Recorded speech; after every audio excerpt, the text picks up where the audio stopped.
Hello friends, welcome back on my YouTube channel biology campus. दोस्तों, आज का जो टॉपिक है वो ह्यूमन फिजियोलॉजी से लिया गया बहुत इंपॉर्टेंट डिसऑर्डर है। एनसीईआरटी ने इस डिसऑर्डर के बारे में सिर्फ एक लाइन लिखा है और बहुत सारे लोग कहेंगे कि सर उसी एक लाइन से सवाल एग्ज़ाम में हमेशा आते हैं। ठीक है, बट कभी अगर थोड़ा सा चेंज करके आ गया तो आप सवाल नहीं कर पाएंगे, गड़बड़ हो जाएगा। तो आइए उस गड़बड़ ना होने पाए इसलिए 5 मिनट दे देते हैं और इम्प्रूव कर लेते हैं उस डिसऑर्डर के बारे में अपनी नॉलेज। वीडियो स्टार्ट करने से पहले मेरी आपसे एक रिक्वेस्ट है कि प्लीज़ अधिक से अधिक लोग मुझे सपोर्ट करें। मुझे आपके सपोर्ट की बहुत ज़रूरत है। प्लीज़ आपसे प्रार्थना है कि आप मुझे सपोर्ट करें, अधिक से अधिक दोस्तों तक, सबके साथ, फ्रेंड्स सर्कल में जितने लोग हैं सबके पास हमारे वीडियो को शेयर करिए, जिससे मुझे मदद मिलेगी और मैं आपकी हमेशा मदद करता रहा हूँ, आगे भी करता रहूँगा। थोड़ा सा मुझे मोटिवेशन मिलेगा अगर आप मेरी मदद करेंगे तो। ठीक है, आइए हम लोग अपने टॉपिक को स्टार्ट करते हैं। वीडियो को पूरा देखना, आपकी नॉलेज 100% इंप्रूव होगी। ठीक है, okay, let's start the topic. The topic is start from here. सबसे पहले मैं नॉर्मल बात बताऊँ। हमें पता है कि हमारा शरीर असंख्य, भाई साहब इतनी संख्या में हमारी शरीर में कोशिकाएं हैं जिसकी हम गिनती नहीं कर सकते। बहुत सारी कोशिकाएं हैं, द लॉट ऑफ सेल्स हमारे शरीर ने हमारे शरीर जिससे बनी है। तो वो सेल, हमारे शरीर लगातार वो सेल क्या हो रही होती है बच्चों, टूटती रहती हैं, बनती रहती हैं, पुरानी टूटती रहती हैं, नई बनती रहती हैं। मतलब हमारे शरीर में लगातार रीमॉडलिंग चल रही होती है। मॉडल चेंज हो रहा होता है, रीमॉडल हो रहा होता है, पुराना चीज़ें हटाई जा रही होती हैं और नई चीज़ें लगाई जा रही होती हैं। तो उसी क्रम में होता क्या है, जब पुरानी चीज़ें अथवा जो हमारी पुरानी कोशिकाएं हैं जब वो टूटती हैं तो बॉडी उसको खा जाती है, डाइजेस्ट कर जाती है। डाइजेस्ट कर जो कूड़ा होता है उसको बाहर निकाल देती है। ठीक है, ये नॉर्मल प्रोसेस हम लोग पढ़ रहे हैं, ये ऐसा नॉर्मल होता है। तो जब हमारा सेल टूटता है तो उस सेल में टूटने पर बहुत सारी चीज़ें होती हैं। सेल ऑर्गेनल है, सेल मेम्ब्रेन है और न्यूक्लियर मेम्ब्रेन है, फिर न्यूक्लियस के अंदर डीएनए है, ये सब चीज़ें टूटती हैं। तो हमारा जो मेन हमारा टारगेट है वो है न्यूक्लियस। न्यूक्लियस के अंदर होता है डीएनए। डीएनए बना होता है nitrogenous base, that is purine और पेरीमिडिन से। तो जो प्यूरिन है बच्चों, वो जब ये सेल टूटता है तो जो प्यूरिन है वो आता है ब्लड में, और ब्लड में आने के बाद वो जाता है कहाँ, लीवर के पास। लीवर उसको मेटाबोलाइज करता है। लीवर कहता है आओ हम तुम्हें तोड़ के शरीर से बाहर निकालते हैं, जिस फॉर्म में तुम शरीर से बाहर निकल सकते हो उस फॉर्म में तुम्हें तब्दील कर देते हैं। तो उस फॉर्म में तब्दील करने को, दैट इज मेटाबोलाइज करने का काम करता है लीवर। लीवर मेटाबोलाइज करके उसको फिर से ब्लड में छोड़ देता है यूरिक एसिड बनाकर। क्या बनाकर, यूरिक एसिड बनाकर। और लीवर इस काम में मुख्यतः कई एंजाइम का प्रयोग करता है। उसमें से एक सबसे ज़्यादा इंपॉर्टेंट एंजाइम है वो है xanthine oxidase enzyme. Xanthine oxidase enzyme की मदद से प्यूरिन यूरिक एसिड में कन्वर्ट हो जाता है लीवर में। लीवर में यूरिक एसिड बना और बन के बाहर निकला खून में वापस। इसको अब ये खून बह रहा है, खून गया किडनी के पास। ब्लड कहाँ चला गया, किडनी के पास गया। और किडनी का काम है कि ब्लड को फिल्टर करके उसमें जो टॉक्सिक केमिकल्स हैं और अननेसेसरी एक्सेसिव अमाउंट में जो भी चीज़ें हैं पानी में डिजॉल्व हैं, उसको ब्लड में डिजॉल्व है, उसको फिल्टर करके बाहर निकाल देने का काम करती है किडनी। और उसी किडनी में से ये बाहर चला जाता है। हमारे शरीर में इसकी ज़रूरत बहुत तनिक मात्रा में होती है, तो तनिक छोड़कर बाकी सब क्या कर दिया जाता है बाहर। ये होता है नॉर्मल क्रिया हमारे शरीर में चल रही होती है। तुम कुछ भी खा रहे होते हो भाई, तुम सेल तो खाते हो ना, चाहे वो शरीर ना टूटे सेल नहीं टूट रहे होते हैं तब भी भाई साहब तुम खाना डेली खाते हो, मछली खाते हो, मीट खाते हो, सब्जियां खाते हो। प्लांट सेल्स हैं, मीट में एनिमल सेल हैं, तो एनिमल से प्लांट सेल तुम खाते रहते हो। उसमें डीएनए होता है और डीएनए में प्यूरिन होता है और प्यूरिन आता है लीवर के पास। पोर्टल सिस्टम के माध्यम से लीवर के पास आया। लीवर ने उस प्यूरिन को कन्वर्ट कर दिया यूरिक एसिड में। यूरिक एसिड किडनी में जाकर फिल्टर होकर शरीर से बाहर। ठीक है, ये तो चल रही होती है नॉर्मल प्रोसेस। ठीक है, अब क्या हुआ भाई साहब, चीज़ें कभी कभी एबनॉर्मल हो जाती है, हम बीमार पड़ जाते हैं। हमारे शरीर में कुछ घटना ऐसी घटती है कि हम बीमार हो गए। बीमार होने पर मान लीजिए हमारा यहाँ तो कोई गड़बड़ी हो गई, किडनी ने फिल्टर करना कम कर दिया या बंद कर दिया। अगर फिल्टर करना ये कम कर दे तो भाई साहब जो हमारे ब्लड में गंदगी है वो बढ़ने लग जाएगी। और ब्लड में गंदगी बढ़ गई मतलब यूरिक एसिड भी तो उस गंदगी में आता है, वो भी क्या हो जाएगा, बढ़ जाएगा। भाई शरीर में जरूरत तनी की थी, ज़रूरत से ज़्यादा ये लोग हो गए। अब इस हमारे शरीर में तरह तरह की कहानी, तरह तरह की परेशानी ये उत्पन्न कर देंगे। तो भाई साहब क्या हुआ, ऐसा क्यों हुआ होगा, कुछ गड़बड़ी हुई होगी, या तो इसने छानना कम कर दिया है या तो इसने बनाना ज़्यादा कर दिया है। ये भाई साहब किडनी का एक रेट होगा कि भाई हम इस गति से ही चीज़ों को छान पाएंगे, लेकिन भाई साहब उसके बनने की गति कुछ ज़्यादा है, गड़बड़ हो गई कहीं लीवर में, हो सकता है ये एंजाइम गड़बड़ा गया हो, उसकी बुद्धि खराब हो गई हो और जल्दी जल्दी दनादन यूरिक एसिड बनाया जा रहा है। और यूरिक एसिड जब ज़्यादा बन रहा है तो बॉडी फिल्टर करने का रेट कम है, तो ये फिल्टर करने का रेट है बच्चों। अब देखो यूरिक एसिड शरीर ब्लड में बढ़ गया, और ब्लड में बढ़ गया तो इसको एक टर्म में बोलते हैं हाइपर यूरिक ईमिया। ईमिया मतलब होता है ब्लड, है ना, हाइपर यूरिकीमिया हो जाएगा।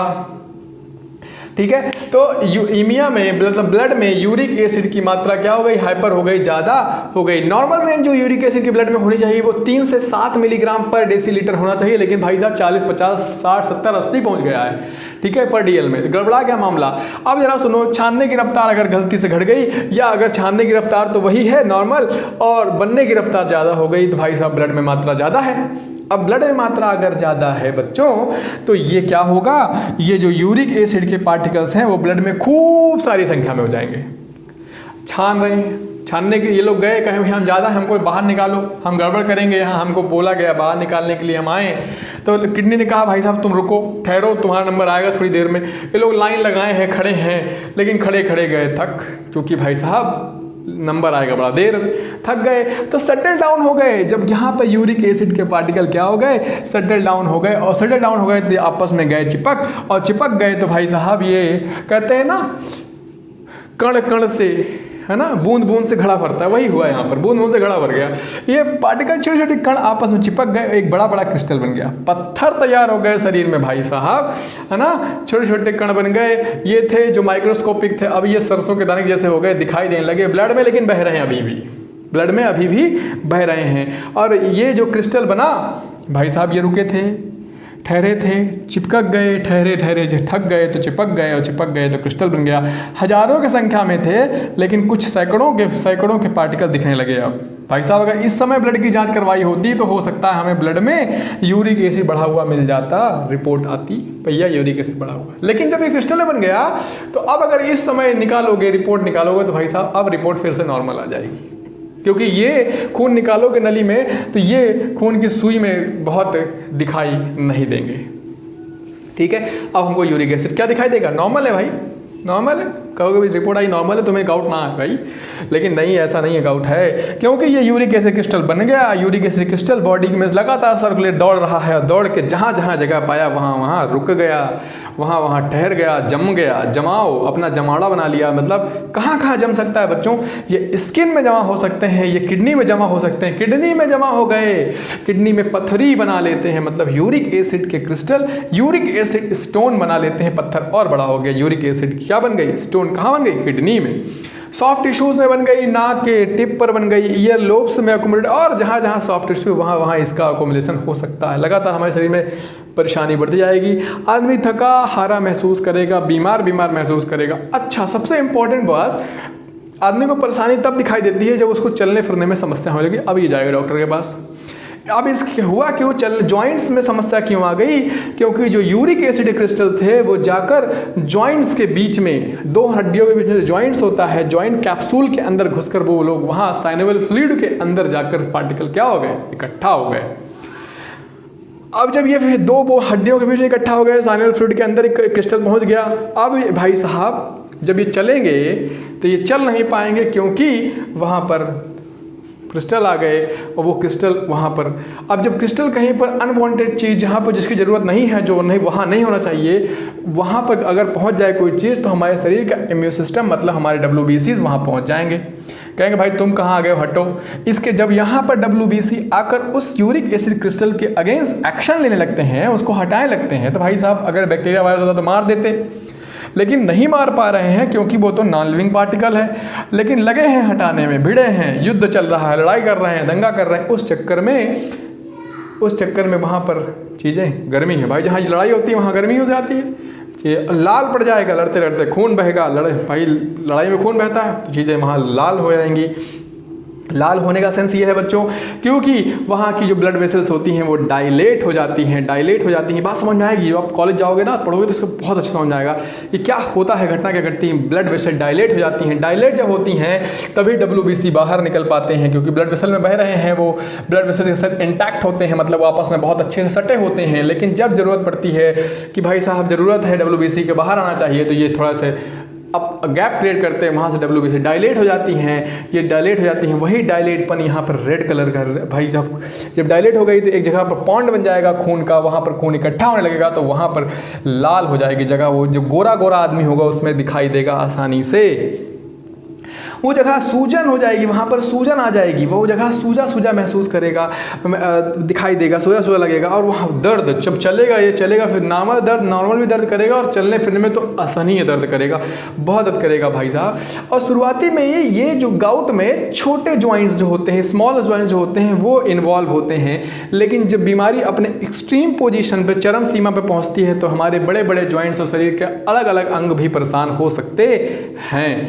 ठीक है, तो एक कारण मैं ये बताया कि ये गड़बड़ा जाए, या तो ये हो जाए भाई साहब जंथीन ऑक्सीडेज एंजाइम की एक्टिविटी कुछ गड़बड़ा जाए और बहुत तेज़ी से काम करने लग जाए, बनाने की दर बहुत तेज़ हो जाए, बहुत तेज़ी से बनाने प्रोडक्शन होने लग गया, फिल्ट्रेशन रेट कम है तो यूरिक एसिड बढ़ जाएगा, और तरह तरह की परेशानियां हमको देखने को मिल सकती हैं। यही एनसीईआरटी ने लिख रखा है कि यूरिक एसिड क्रिस्टल के अकोमुलेशन से जॉइंट्स में इन्फ्लामेशन हो जाता है, उसे हम गाउट कहते हैं। तो कैसे हो जाता है, वो क्रिस्टल कैसे बनते हैं, ये बात आज आपको समझ में आ गई होगी, थोड़ी नॉलेज इंप्रूव हुई होगी, मज़ा आ जाएगा आपको कि अगर एग्जाम में कभी सवाल थोड़ा सा घुमा फिरा के आए तो आप जवाब देने में समर्थ हो जाएंगे, है ना। ऐसा नहीं लगेगा भाई साहब यार थोड़ा सा कम पढ़े थे, उतना ही दिया था, ज़्यादा पूछ लिया एग्जामिनर ने, तो मैंने थोड़ा सा एक्सटेंड कर दिया है। ओके, प्रिकॉशंस क्या करेंगे अगर भाई साहब, अगर ऐसा किसी आदमी को, किसी औरत को, किसी बच्चे को, किसी को भी अगर बीमारी हो तो क्या करना चाहिए भाई? दारू नहीं पीना चाहिए, अल्कोहल नहीं लें, स्मोकिंग ना करें, नॉनवेज डाइट कोशिश करें कि ना लें, और खूब पानी पिएं, जमकर पानी पिएं, जितना ज़्यादा पानी, खूब पेशाब निकले तो खूब यूरिक एसिड शरीर से बाहर जाएगा। ठीक है, उम्मीद करता हूँ आपको मेरा वीडियो अच्छा लगा होगा, आपकी नॉलेज इम्प्रूव हुई होगी। तो अगर इम्प्रूव हुई है तो आप मुझे सपोर्ट करें, चैनल पे लाइक करें, कमेंट करें, शेयर करें, सब्सक्राइब कर दें, इतना कर दें, प्लीज़ कर दें। ठीक है, मुझे आपकी हेल्प की बहुत ज़रूरत है। Thank you.